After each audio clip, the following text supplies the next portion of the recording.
Hi friends, আমি আজকে নিয়েছি গ্রাম বাংলার ফেভারিট খাবার কচুর লতি দিয়ে চিংড়ি মাছ।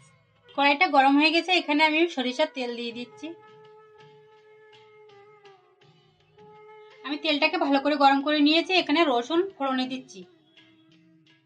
কচুর লতিগুলো আমি ধুয়ে ভালো করে পরিষ্কার করে নিয়েছি, এখন এগুলো ভালো করে ফ্রাই করে নেব।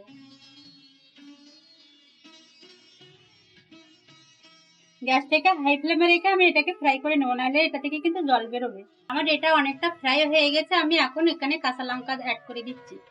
এখানে আমি অ্যাড করছি পরিমাণ মতন লবণ, পরিমাণ মতন হলুদ। এখন আমি এখানে চিংড়ি মাছগুলো দিয়ে দিচ্ছি।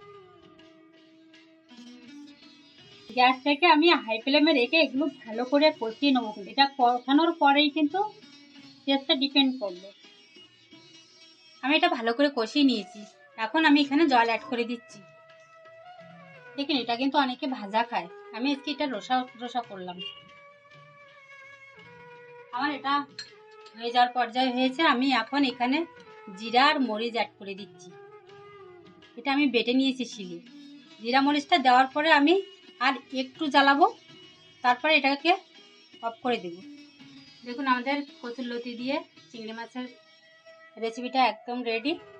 কি সুন্দর হয়েছে দেখতে।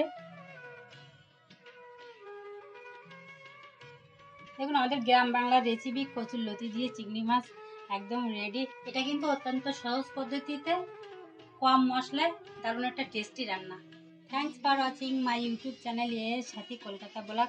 এরকম সুন্দর সুন্দর ভিডিও পেতে আমাদের চ্যানেলটাকে সাবস্ক্রাইব করে আমাদের পাশে থাকবেন।